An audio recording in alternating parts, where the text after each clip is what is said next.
Oye, Diony, yo para empezar, no voy a hacer una presentación formal porque lo iréis conociendo, ¿no? A lo largo de esta intervención. No es fácil presentar a Diony, yo diría incluso que es impresentable, pero vamos.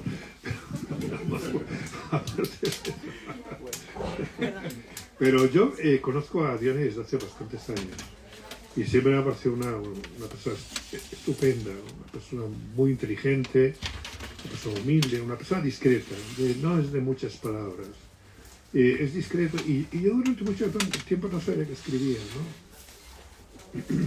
Y entonces una vez me dijo que había escrito un libro de poemas, me dio el manuscrito, ¿te acuerdas?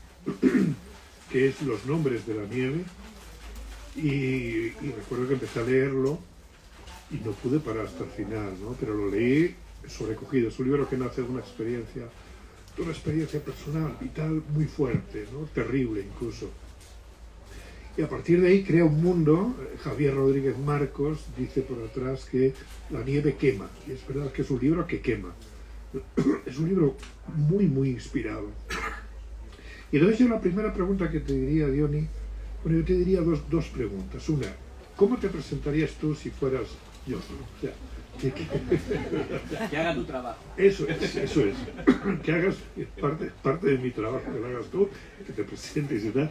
Pero yo lo que quería ir, la pregunta de cómo nació tu pasión por la literatura, esa pasión que tú tenías como en secreto, porque yo creo que es un escritor un poco secreto, un poco callado, no te gusta hablar de lo que escribes, o por lo menos en tiempos. Y yo no sabía que escribías, aunque la verdad es que cuando me enteré que escribías no me extrañó nada. Pero en principio... Y entonces, ¿cómo nació tu pasión por la escritura? Y luego, no sé, que digas algo sobre ti. Bueno, pues muchas gracias. Primero voy a dar los agradecimientos. Muchísimas gracias a los que habéis acercado hoy. Yo no sabía, yo soy hipocondríaco, ¿no? Y entonces veía hace unos días que iba a llover y digo, bueno, con lluvia no va a venir nadie. Ahora he visto que hace una tarde estupenda y digo, bueno, una tarde estupenda nadie va a venir. Así que estoy muy, muy contento de que estés aquí. Muchísimas gracias a la familia que ha venido. Muchas gracias a esa otra familia literaria que son los escritores, autores que muchos, aunque no nos hayamos visto, yo los he leído y me identifico mucho con ellos, así que muchísimas gracias a todos de corazón por venir.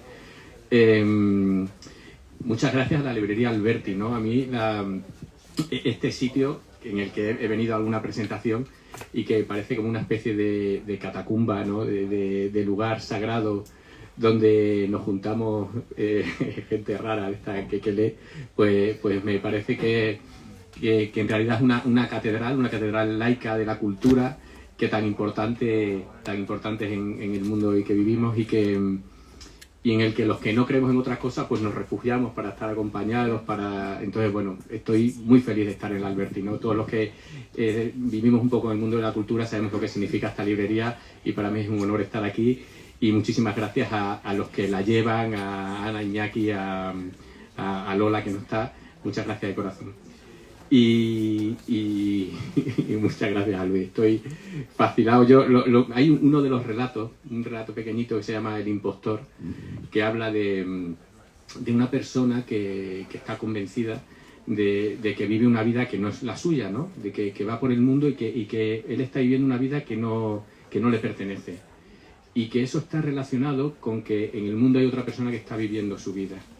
Y él va por la calle, por el mundo, buscando quién es esa persona, hasta que un día cree que ha descubierto quién es y se dedica a perseguirle y tal. Bueno, pues ese síndrome del impostor yo hoy lo siento un poco y no, porque yo creo que a veces el síndrome del impostor lo tenía cuando yo vivía esa vida como en secreto, ¿no? Y es verdad que cuando he ido descubriéndome y he ido ya todo el mundo sabiendo que escribías y que, bueno, pues a lo mejor me he quitado un poco el síndrome, ¿no? Pero viene como otro, es decir, que para mí es como una locura estar aquí con Luis Landero, que es una persona a la que en primer lugar admiré muchísimo desde la primera vez que le leí. Yo la primera vez que te leí fue en el año 2022, que fuiste, yo estaba 2002. La primera que te leí fue el año pasado. En el 2002 que fuiste a presentar El guitarrista a Salamanca, a la Biblioteca Torrente Ballester. Y me firmaste Juegos de las Tardías y yo al día siguiente empecé a leerlo. Y me leí prácticamente de un tirón en un día el libro y al día siguiente fui a la librería y me compré El guitarrista y así quedé desde entonces fascinado y admirado por Luis, ¿no? Yo creo que es el primer autor del que yo me he leído todo y he admirado muchísimo. Y luego en lo personal, pues evidentemente que esté hoy aquí, que diga esas palabras, que se haya prestado a hacer el epílogo, pues para mí es un acto de generosidad infinito sabiendo todo lo que supone Luis Landero hoy en día en la literatura. Así que muchísimas gracias, Luis, por estar aquí. ¿Cómo empezó? Pues no lo sé, yo tengo muy localizados los momentos en los que a mí me deslumbró la literatura. Yo recuerdo que para un verano un profesor mío de literatura, Félix, nos recomendó unos libros para leer en verano. Uno era Las ratas, de Miguel Delibes, y otro La lluvia amarilla. Y a mí La lluvia amarilla, el primer párrafo, fue un deslumbramiento absoluto donde yo vi que la literatura era otra cosa, ¿no? A partir de ahí yo me deslumbré. Luego me acuerdo que en el instituto vino a visitarnos José Hierro, ¿no? Y también para mí fue espectacular. Y el primer libro que yo me compré a propia voluntad fue una antología en Austral de José Hierro. Entonces a partir de ahí yo inicié esa fascinación y luego empecé a enredar mucho. Tú has dicho alguna vez eso de que uno se va echando como novias con la literatura hasta que un día decide casarse, ¿no? Y pues yo he estado de novios y de tonteos muchos años hasta que, bueno, quizá a raíz de lo que impulsó Los nombres de la nieve, que me hizo escribir mucho ese tema y organizarlo, y a raíz también de alguna conversación con alguna persona que yo menciono en el libro que me dijo, oye, deja de enredar, tómate esto en serio y tal, es cuando yo reacciono y organizo y me voy poniendo en marcha para esos escritos sueltos tuvieran una coherencia y darle unidad y bueno, y tirar para adelante con esto. Y así fueron los primeros pasos, muy tardíos, en la edad tardía, pero bueno, pero a tiempo.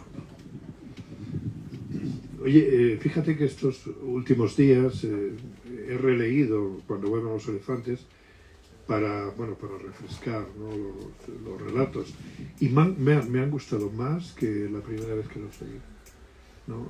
Lo cual habla muy bien, porque normalmente cuando algo te gusta a veces es por el asombro que te puede producir, ¿no? Pero el asombro, como dice Borges, es un sentimiento efímero.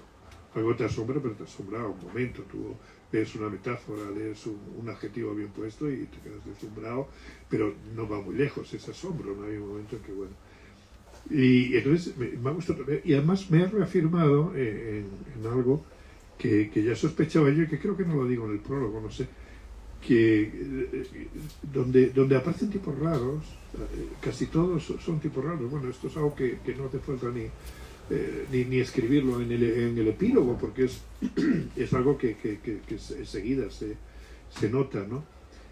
Tipos raros, tiene una relación un poco delirante con la realidad. Y en todo el libro hay algo, es un libro unitario por dos asuntos. Uno de ellos es es que se confunden continuamente los límites de la realidad y de la ficción, de la realidad objetiva y de la realidad imaginaria, que todo eso naturalmente es realidad. Lo que pasa es que estamos acostumbrados a decir, no, bueno, la realidad objetiva es la verdadera realidad y la realidad imaginaria es una realidad alternativa. No. La realidad imaginaria, la realidad de los sueños, de los deseos, de todo este tipo de asuntos es tan real y tan verdadera y auténtica, ¿no?, como la otra, ¿no? Y yo creo que eso es lo que da unidad y carácter al libro. Y luego también está el tema, el asunto, de lo cual habla de, por ejemplo, en Feliz Cumpleaños, ¿no? Feliz Cumpleaños, que es un cuento muy breve, porque a veces son casi cerca del microrrelato, a veces hay cuentos muy breves. Ese del impostor es muy bonito, además yo creo que me suena a Millás, fíjate, cuando lo he leído, digo, esto lo podía haber escrito Juanjo. Y ese Feliz Cumpleaños de alguien tiene que elegir entre el arte o la vida, y él elige el arte. y entonces excluye la vida, ¿no? Y se dedica por completo al arte, entonces la vida queda desterrada, ¿no? de su entorno vital. Y entonces ahí vemos muy claramente cómo la realidad y la ficción se pueden compaginar, pero casi siempre el choque entre ambos a veces suele ser conflictivo, ¿no? O por ejemplo cuando vuelven los elefantes, donde lo más perdurable o auténtico es lo que el padre le contaba al niño de pequeño acerca de unas montañas lejanas que había, con las nubes, que parecían elefantes y demás. Una cosa que no tiene mayor importancia, que un niño escucha de su padre, pero al cabo de los años, pasados los años, vuelve, y entonces resulta que lo perdurable y lo auténtico de verdad es aquello que le contó el padre. Es los elefantes. Esa es la verdad, y esa, por lo menos la verdad del corazón, ¿no? De manera que, por ejemplo, ese cuento y en general todo el libro, a mí me parece que es un canto muy hermoso, ¿no? A la ficción, al cuento, a la realidad imaginaria y demás. Como también tiene su parte más sombría, ¿no? De la cual hablaremos luego, ¿no? Pero no sé qué piensas de esto. Bueno, vamos a ver. Yo el libro lo empecé a escribir después de cerrar el libro de poemas. Yo necesitaba cambiar de estilo, cambiar de simbología, cambiar de lenguaje, y entonces quise probarme un poco como escritor y intentar escribir cuentos y hacerme como retos, ¿no? Digo, bueno, yo voy a escribir un cuento con una temática social, que me parece como muy complicado, ¿no? Voy a hacerme ahora un cuento romántico, ahora voy a hacer un cuento de temática familiar. Ahora uno me hacía como retos, ¿no? Y entonces, por eso el libro aparentemente tiene como mucha variedad, porque son 2 partes, la sombra y la lluvia, con 10 relatos cada uno, y luego una parte introductoria y una parte final. Y entonces es verdad que aparentemente tiene mucha variedad, pero luego busqué eso que, una vez que me puse yo a leerlos, pues sí me di cuenta lo de que había una coherencia y una unidad, y sí que me di cuenta que lo del juego de realidad-ficción era algo muy, muy, muy presente, empezando por la estructura final que puse, donde hay un texto inicial que se llama biografía y uno que cierra, que es bibliografía, donde se juega y se da vueltas otra vez al juego realidad-ficción, ¿no? Si leéis esa parte, pues os daréis cuenta. Y entonces yo veía que el libro, por un lado, tenía esa variedad temática, pero luego había unos elementos unitarios que son pues ciertas obsesiones, cierta tipología de personajes, que aunque la historia en sí, uno fuera un texto policíaco y otro fuera un texto romántico, al final la psicología de los personajes sí que era parecida. Era como eso que dicen del striptease inverso, ¿no? Que yo me he ido poniendo muchos ropajes, pero al final el que trasluce pues son tus obsesiones, tus temas, y que da igual que la hayas ambientado de formas muy variadas, ¿no? Entonces sí que creo que el libro tiene esas 2 partes, la variedad por un lado, pero luego otra la unidad. Y creo que eso es bueno, ¿no? Porque a mí los libros de relatos que son todos muy, muy parecidos, pues llega un punto que me aburre, ¿no? Y que no veo evolución. Y en este sentido, pues a mí me gusta más o menos ese resultado, no lo sé. Bueno, y luego otro elemento que da unidad es tu estilo, ¿no? Que es un estilo muy, muy particular. Un estilo normalmente lacónico, con frases precisas, con frases sencillas, precisas, un lenguaje sobrio, salvo en algunos momentos que no, bueno, que tienes como una sintaxis más compleja y un modo de decir más. Pero esa es otra pero luego todo esto que hablamos, ¿no? de la realidad, de la ficción, de los tipos que deambulan, ¿no? Y se mueven entre una cosa y otra, normalmente son, y esto también está muy extendido por el libro y también le da unidad y carácter, es la huida del prosaísmo de la vida, la huida de la vulgaridad, la huida del fracaso vital, de cuando uno llega a cierta edad, ¿no? Dice, bueno, ¿qué he hecho con mi vida? ¿No? ¿Qué he hecho con mi vida? ¿No? Y entonces se da cuenta de que tiene una vida rutinaria, de que tiene una vida donde no se han cumplido los sueños, donde, bueno... y entonces busca escape en la ficción, ¿no? busca una especie de consuelo, una especie de evasión, o como se quiere decir, o de salvación. No ya de evasión, sino más bien de salvación, ¿no? Como ese pintor, el pintor que huye para huir de su maestro, cuya sombra es demasiado... Este es un tema tuyo recurrente. Yo ahora... sigue, habla tú un poco, mientras yo busco aquí en el libro una cosa. Bueno, sí es verdad. Ese relato, a una mención por contar así anécdota, ese relato es el relato de un pintor que vive en un pueblo donde hay otro pintor que tiene un éxito enorme, ¿no? que es emblemático en el pueblo, y entonces como ese discípulo está aplastado por la sombra, ¿no? Y todo está una simbología que es un pueblo que está en la ladera de un gran castillo, ¿no? Yo trabajo, soy profesor, yo vivo en Cáceres, pero soy profesor en Alburquerque, y entonces nuestras clases tienen algo precioso que es unas ventanas viendo el castillo continuamente, ¿no? Entonces ese relato, evidentemente, el castillo que yo me imagino que aplasta con su sombra es Alburquerque, ¿no? Que tiene una silueta preciosa. Sí es verdad, en el epílogo del libro que hizo Luis, es verdad que él insiste mucho, y creo que es muy inteligente, y yo me di cuenta de eso, que hay un tema recurrente que son esas las obsesiones, las vidas no vividas, las posibilidades futuras que no llegamos a conseguir, etcétera. Es decir, el afán, ¿no? que es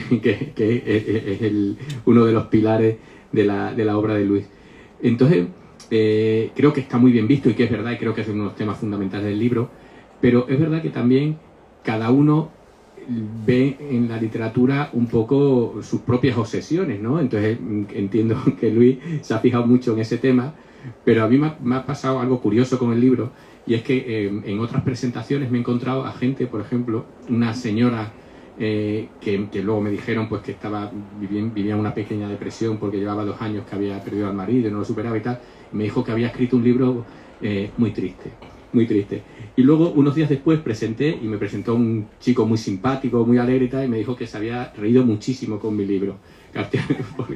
Porque dice, por ejemplo, ese relato, hay un relato que el protagonista es un político, de estos retos que yo me puse, este relato nació de una entrevista que yo vi a un presidente del gobierno, y que yo veía que le estaban... Y digo, yo creo que no sabe lo que le están preguntando, que no sabe lo que le están preguntando. Y luego me di cuenta que yo creía que la periodista tampoco sabía lo que le estaba preguntando. Y entonces dije, voy a intentar hacer un relato de un día en la vida de un político donde tiene que hacer entrevistas sobre un tema, pero él no sabe qué tema es, ¿no? Y entonces hago un relato ahí donde se despierta en el móvil, que está todo el mundo hablando de algo, él no sabe lo que es, el partido le encarga que hable de eso, y es como va... con esas frases maravillosas que ellos saben, pues va sorteando el día, ¿no? Y otro relato donde en un pueblo, en un país donde todos los niños desde el día que nacen se les firman, se les entrega un contrato de funcionario hasta el día de su jubilación, para que todos son funcionarios públicos desde el día que nacen. Y entonces lo que sí hace el Estado de vez en cuando convoca oposiciones para que la gente no sea funcionario y pueda trabajar en lo que le dé la gana. Entonces, creo que los relatos también cada uno ve sus obsesiones, ¿no? Y entonces, bueno, creo que tienen esa variedad de que cada uno puede ver eso. Es verdad que lo de Juanjo Millás, yo coincido, que yo lo he leído mucho, a mí los articuentos me parecen temáticamente una bestialidad, que uno escriba, ¿cuántos ha escrito? 2000, y son súper ingeniosos, y yo creo que sin alguna de las ideas, sí que estilísticamente creo que no, pero temáticamente esas obsesiones, esa forma de darle vuelta a la cabeza sí que me identifico. Bueno, has hablado de 2 cuentos de los que iba a hablar yo, ¿no? Porque es que son realmente ideas estupendas, ¿no? Uno es este de la vida en el aire, que es el del político, un político que de pronto se encuentra, que parece que ha pasado algo muy importante, dan por hecho que él sabe qué es lo que ha ocurrido, y entonces viene la prensa, viene todo esto, y él no se atreve a preguntar qué hay que hablar, qué es lo que pasa. No, sino que, claro, no se atreve porque en el partido, como diga esto, pues en fin, se va a filtrar y va a ser el hazme reír.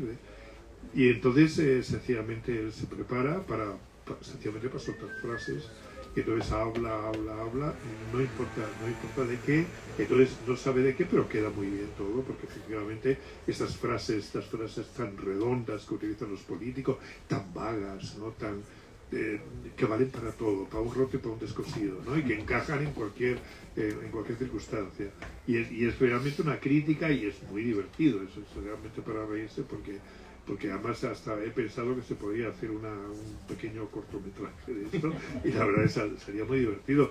Y ese otro que has dicho de la niña, que no sé qué, a que un viejo le cuenta una historia, es donde todos desde pequeños están condenados a ser funcionarios. Es una distopía, claro, pero es una distopía muy peculiar, porque de algún modo eso es a lo que aspiran muchos, a ser funcionarios, a tener un trabajo vitalicio, un trabajo estable, luego una vida bien, luego te casas, luego tienes hijos, tienes tu casa, tienes incluso tu chalet si se presta, tu coche, tienes una vida tal.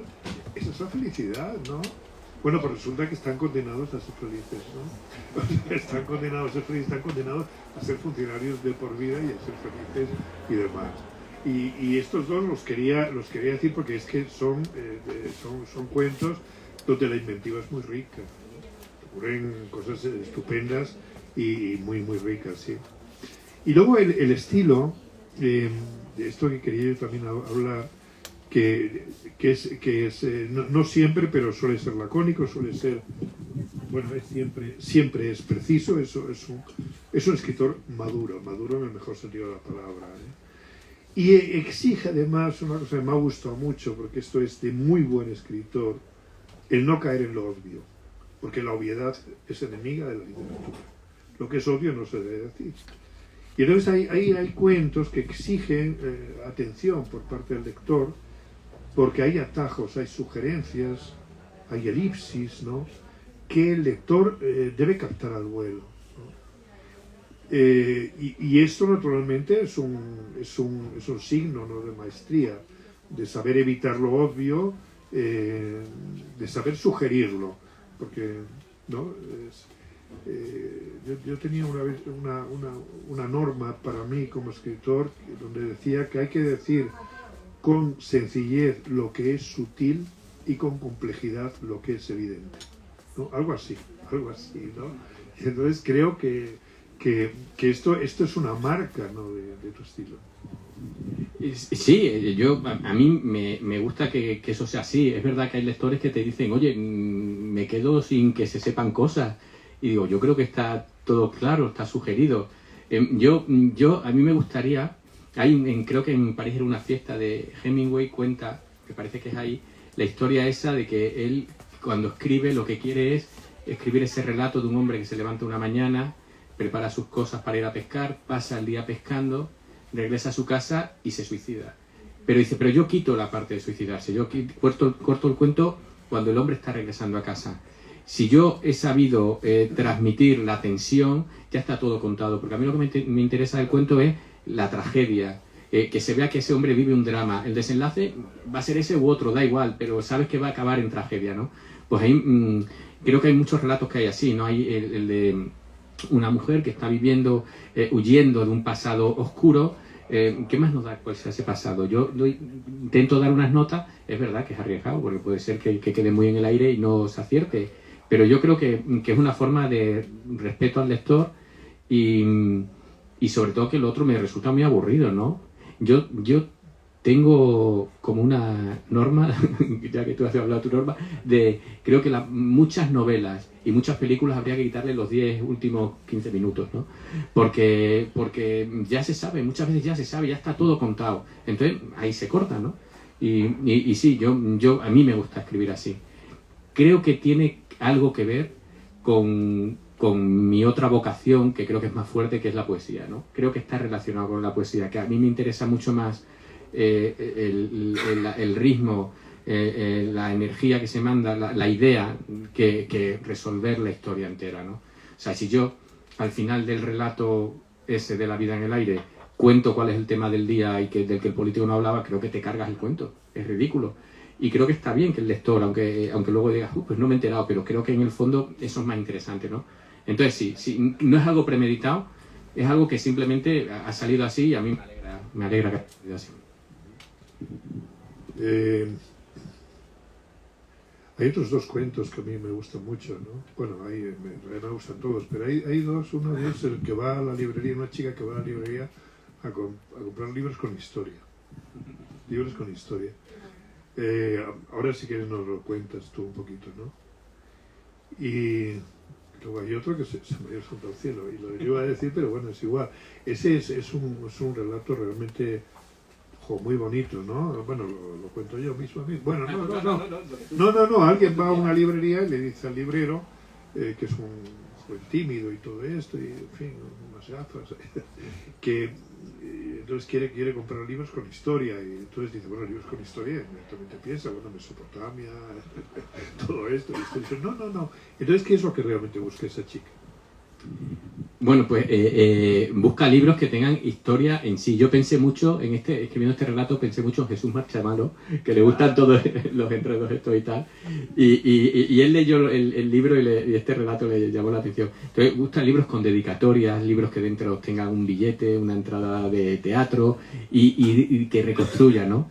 Y entonces, poco a poco, el librero se entusiasma y entre los dos van buscando y van descubriendo que hay dedicatorias que se repiten, ¿no? Se repiten a la inversa, ¿no?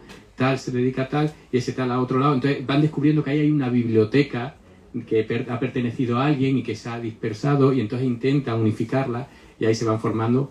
Y sí, ese es un relato que a mí me gusta mucho. Es un relato que tú le cambiaste el título porque se llamaba Esas sombras perdidas en la niebla. Y tú en el epílogo dices sombras perdidas en la niebla, entonces yo quité el esas, porque digo, si Luis lo cambia, lo cambio yo, por supuesto.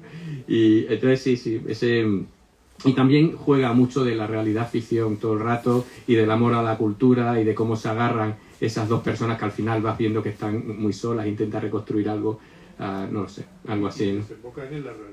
¿No? En la realidad, sí. O sea, empieza por la ficción, termina en la realidad. ¿Eso es un cuento con final feliz? Bueno,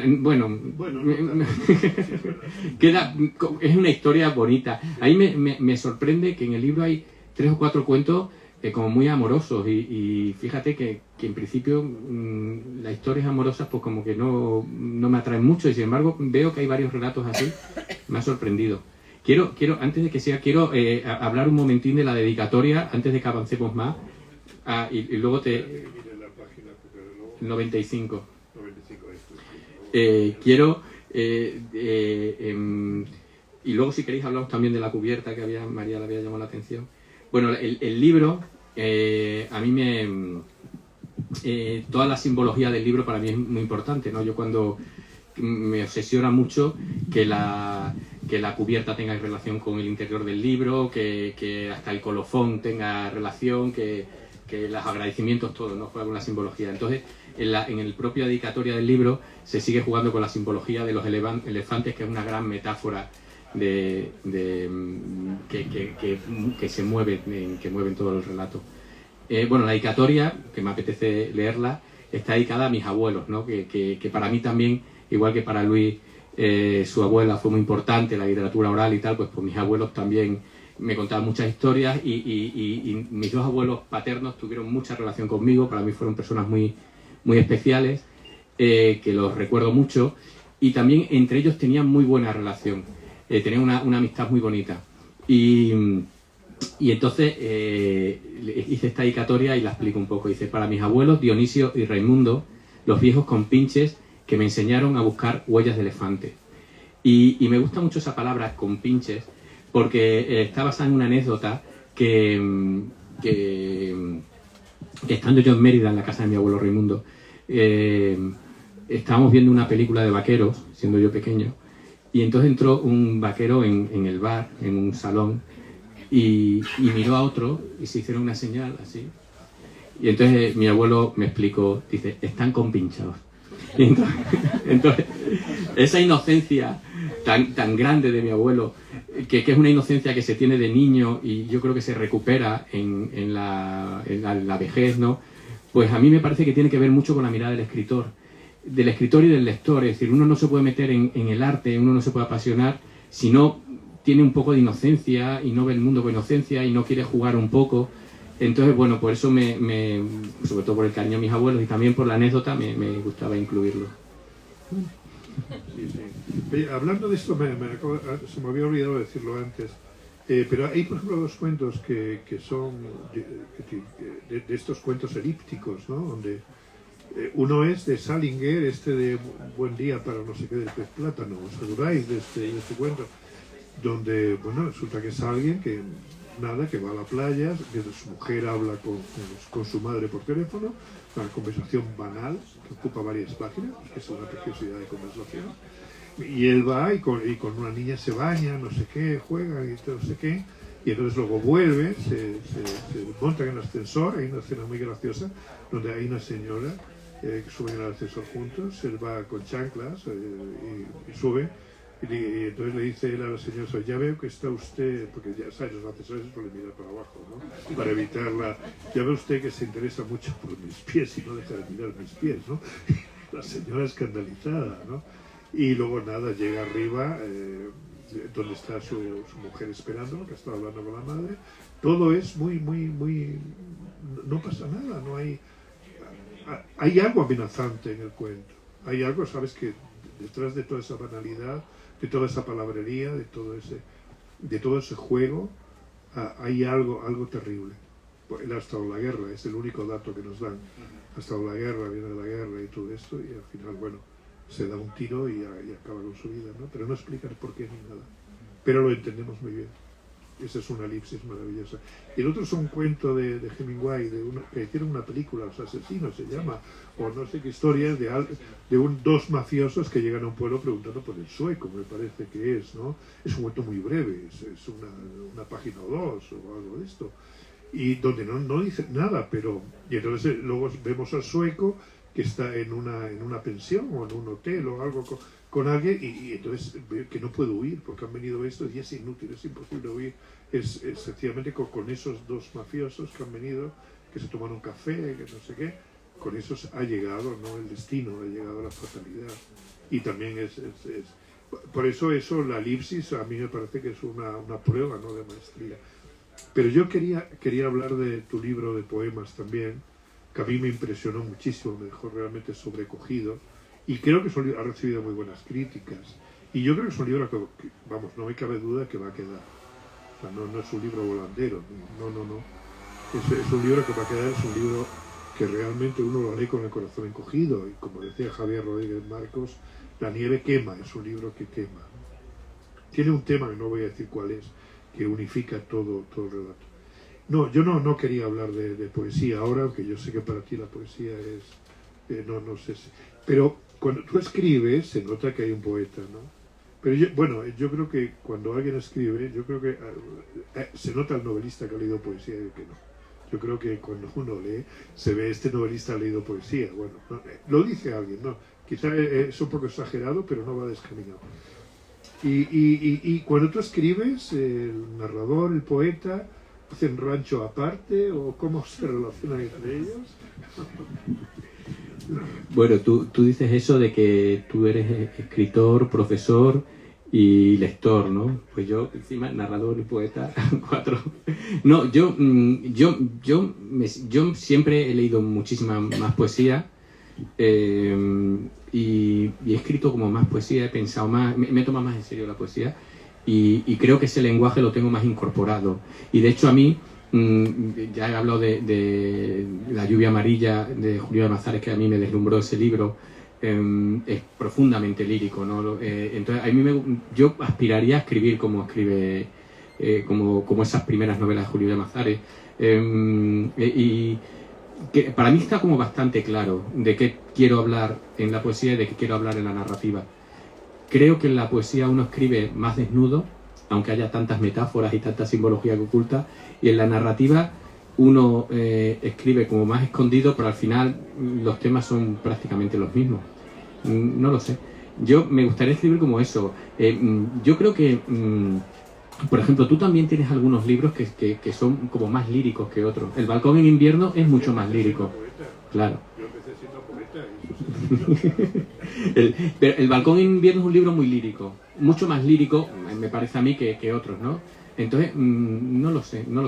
Yo sí que esos autores me gustan mucho, no lo sé, son libros como de referencia. Hay, por ejemplo, Álvaro Valverde, que es paisano de Extremadura, el poeta, que es un poeta magnífico, tiene una novela que se llama Alguien que no existe, que también yo tengo un recuerdo, y es una novela de un poeta.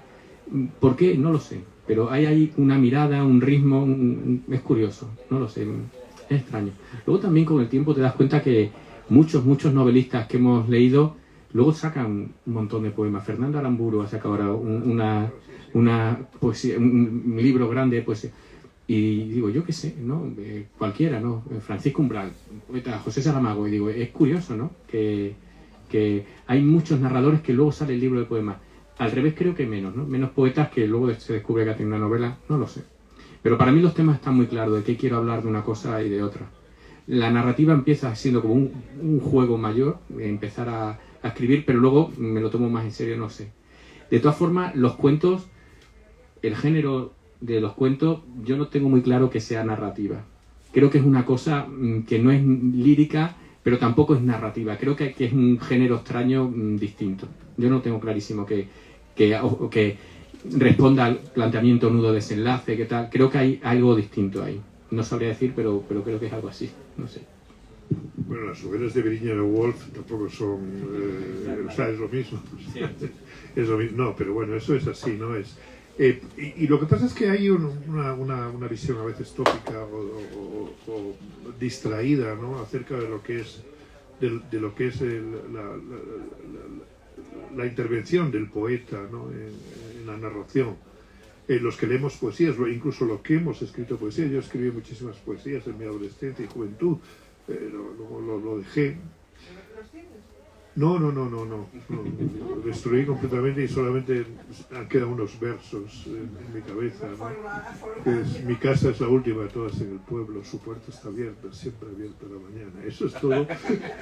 Sobras completas.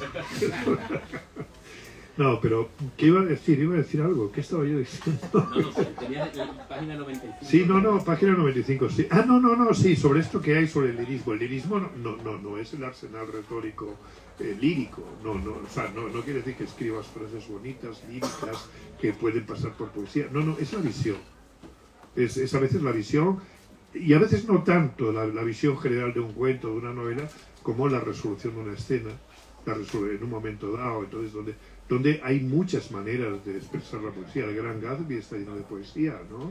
Y Scott Fitzgerald, ¿no? Es precisamente un poeta, al menos oficial, ¿no? Y tantos, bueno, se podría poner tantos ejemplos que en fin, ¿para qué? ¿No? Y esto no, pero sí, se nota el poeta, pero el poeta que no interfiere, que no estorba al narrador, sino que hacen muy buena pareja los dos, ¿no? Yo lo que quería, en realidad yo quería leer dos fragmentos de mi epílogo. Esto de que uno se lea aquí a sí mismo, pues voy a presentar el libro de otro, no sé yo, pero bueno.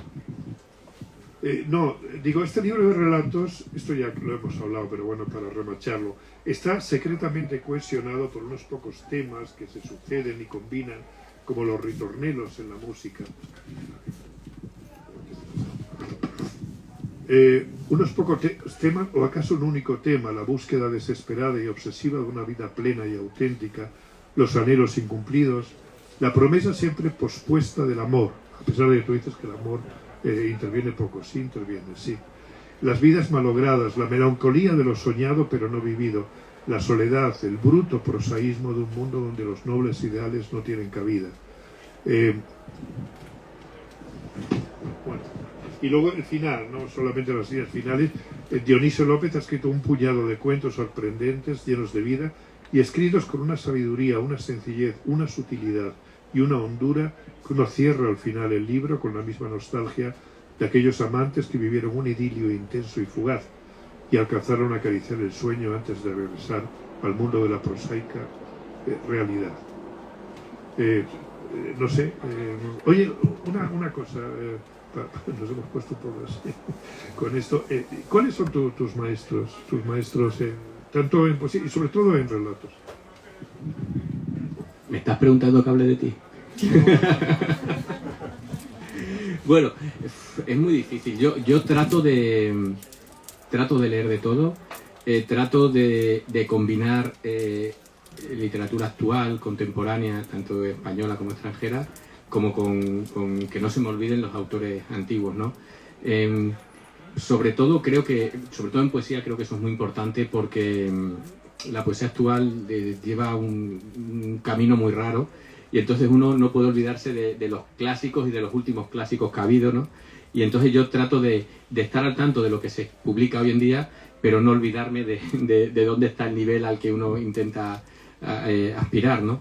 Y entonces en relatos no sabría decir, yo leo de todo. Yo sé que últimamente narradores que me han gustado mucho, pues por ejemplo Mariana Enrique es una autora que, bueno, descubrí ya hace 2 o 3 años y que tiene libros de relatos que me parece están magníficamente escritos.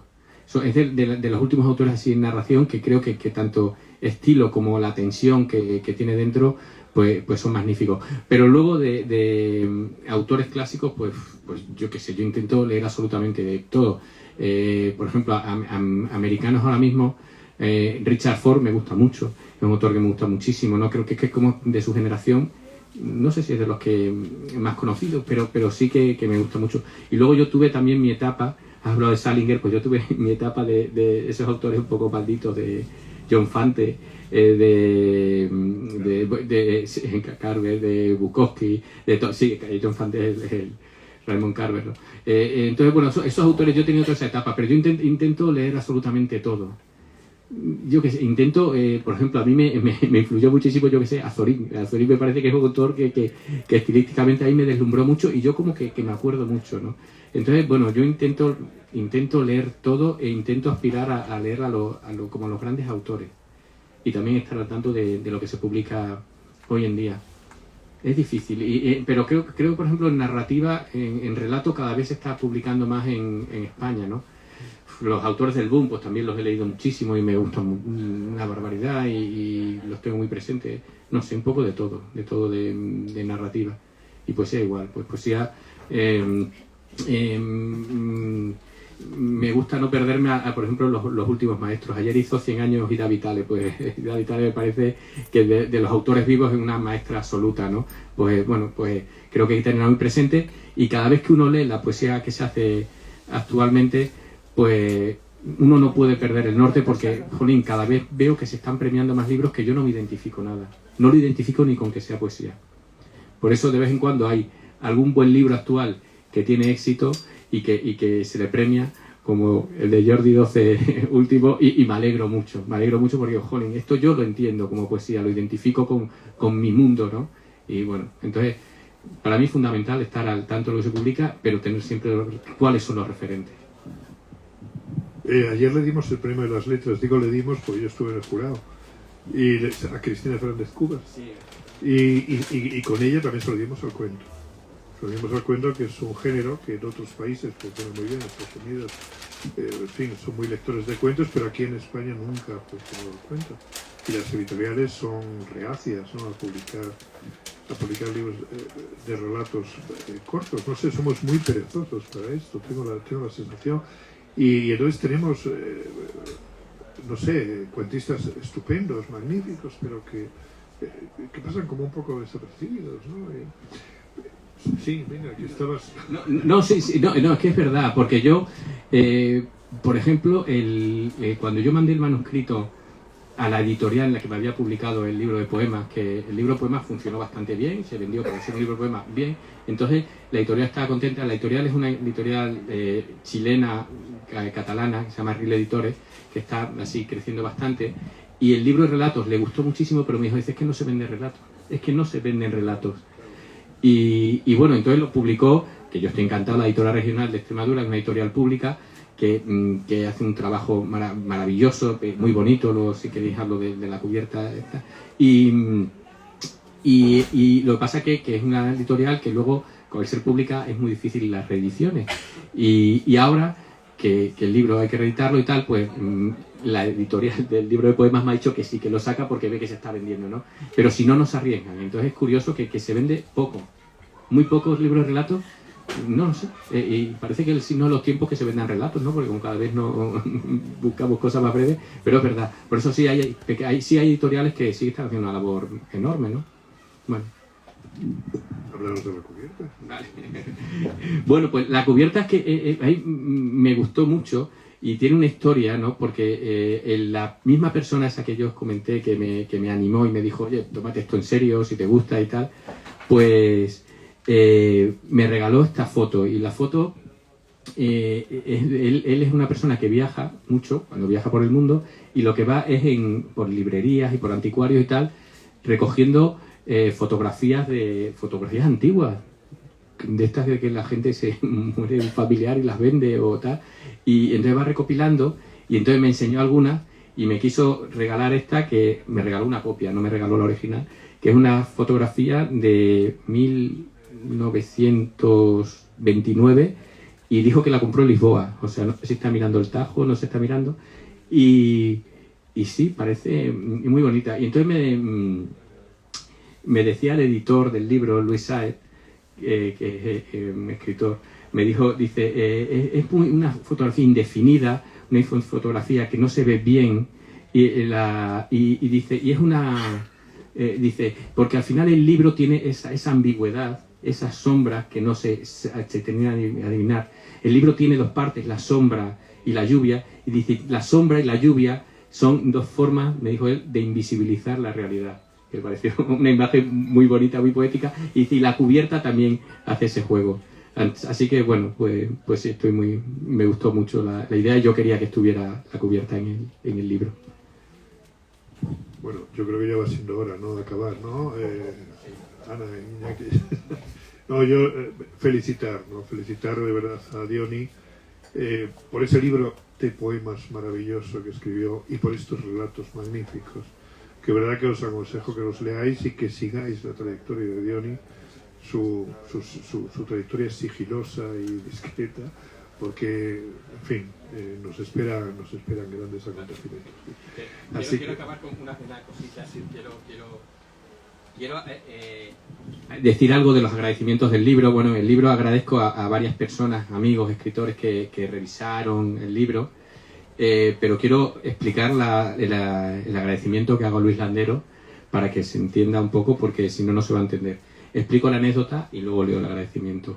Cuando Luis me mandó el epílogo y yo estaba desbordado de alegría de que me hubiera leído, que lo hubiera leído con tanta atención y también con cariño y tal, pues dije, bueno, yo quiero regalarle algo a Luis, pero ¿qué le regalo? Yo desde allí, desde Cáceres, ¿qué le regalo, qué le mando y tal? Y entonces pensé en regalarle una botella de whisky. Y entonces digo, bueno, ¿cómo se lo hago llevar y tal?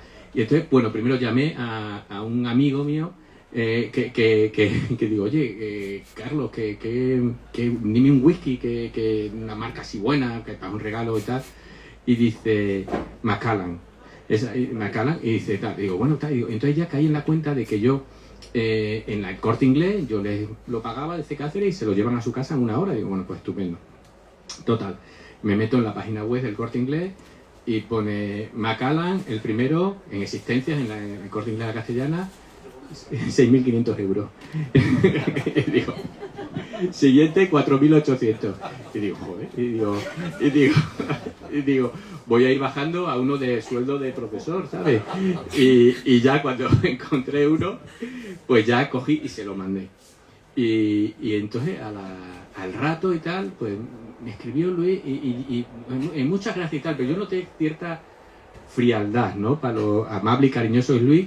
No, era estupor lo que yo Total. Y ya a las 10 de la noche me llegó un largo audio de Luis, donde me decía, dice, mira, ¿lo cuentas tú o lo cuento yo? No, casi lo cuento yo porque esta es la parte suya y esta es la parte mía. Llegó efectivamente ¿cómo se dice? Un mensajero con un repartidor y nos trajo un paquete, ¿no? Y era tuyo. ¿Yo por qué sabía que era tuyo? Bueno, porque te había dicho, vas a estar en casa. Eso es. Y entonces dentro había una plancha, un juego de sartenes, y no me acuerdo qué más. Una plancha eléctrica, un juego de sartenes, cosa que mi mujer se puso muy contenta. porque dijo, mira, por fin alguien hace un regalo práctico y no te regala una botella de whisky.